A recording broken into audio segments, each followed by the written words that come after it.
how I drastically improved my verbal communication and my speech throughout the years. Let me preface by saying that I do not consider myself being a good speaker. I'm just learning along the way, trying to become more decent at it. And yeah, growing up, that was definitely not my forte. It's still not my forte up to this day.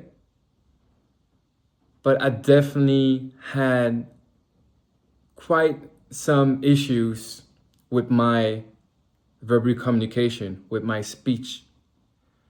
And when I was younger, I was pretty insecure. I had a pretty low self-esteem outside of basketball. I was very shy and introverted.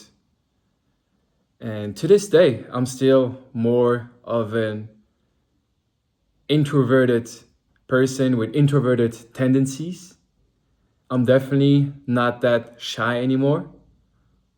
But yeah, I'm definitely the type of person that keeps their thoughts to themselves.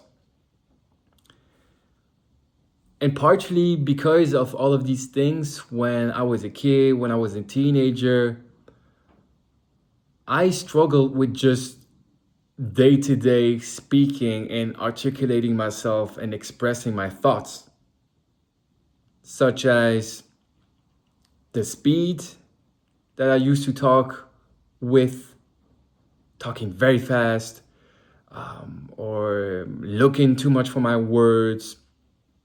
I also had some sort of a lisp going on, which is still not completely gone to this day, even though nobody ever addresses me about it. But yeah, the typical speech issues that someone may have are the things that I struggle with, and that made me even more insecure. And stuttering as well. Oh yeah, for sure. And now, of course, you also got to take into consideration that here in Luxembourg, we learn several languages. So when I speak, I got like four different languages, four different voices going on in my head and doing all type of translations depending on which type of words or expressions feel easier to me in a specific moment and context. And just juggling with this around, of course, you can see it as some sort of challenge. But yeah, English being my favorite language, not my native language, but it's just a language that I love. But that still doesn't mean that like super decent at it just because I have some certain affinity with a language. And it's not easy, like public speaking or just talking in general, making yourself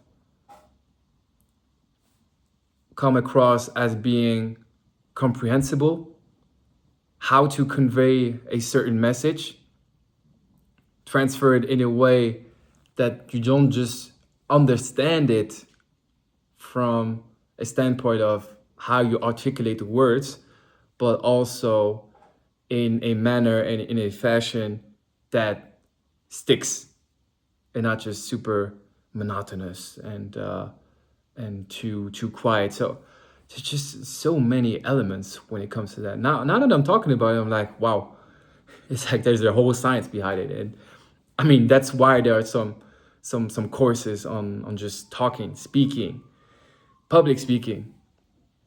And yeah, I just wanted to share a few things that have helped me to drastically improve my verbal communication and overcome some of these issues, some of these challenges that I had to deal with growing up. And I know it took me like 5 minutes to finally get to the actual point of the actual point of the video. You see me stumbling over my own words right now. That's one of the things as well, is that usually when I record my podcast or videos, it's 1, 2 takes, maybe 3. No script at all, no edits. I just compile my thoughts together and then I just let the camera roll. And yeah, that's definitely one of the things that has helped me is to create content.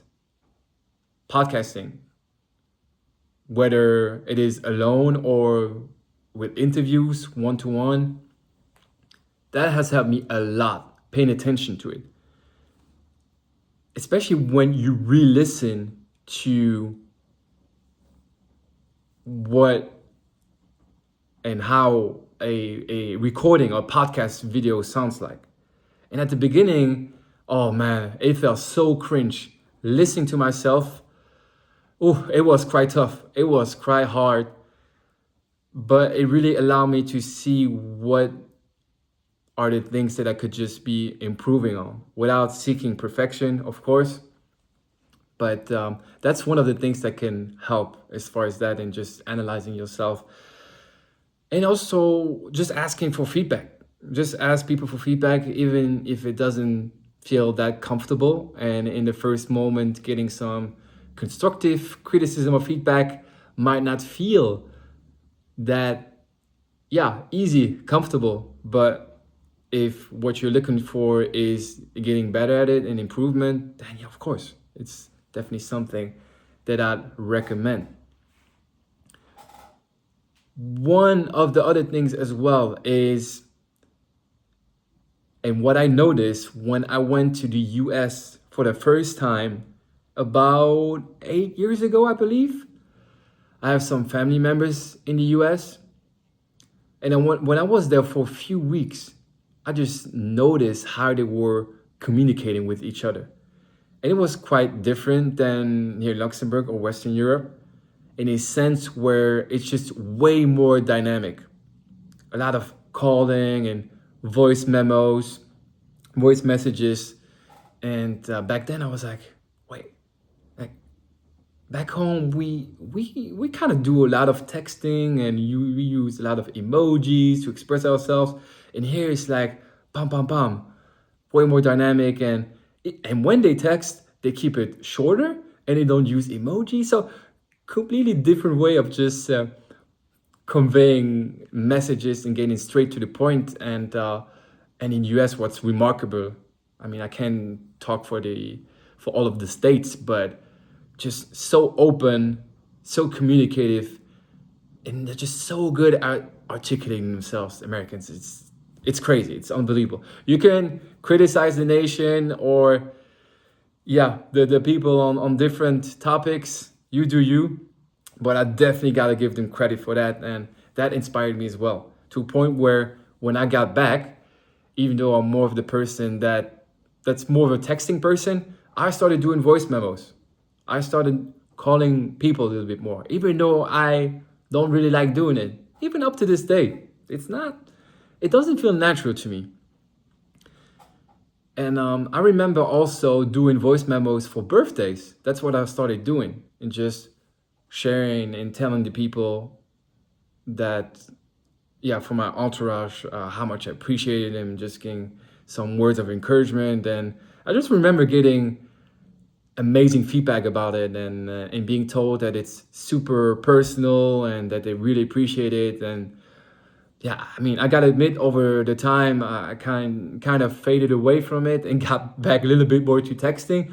But it's definitely something that has helped improve my communication, my speech. Then another thing as well, of course, is putting yourself in the situations where you can't run away from it. It can be in a private context where you're just doing something with group activities, but it can also be in a work context. So I have the chance that I work in a domain that is more of a social domain. So talking and listening is such a huge proportion of my day-to-day professional activity. One-to-one, in groups, talking in front of people, giving trainings. I mean, that's exactly it. And I really got to get out of my comfort zone for this. My comfort zone is more one-to-one talking, listening, because my preference is more being on the side of listening. So, a little bit of the 80-20 rule. That's just what I feel the most comfortable with. And that's why I also love and enjoy recording podcasts.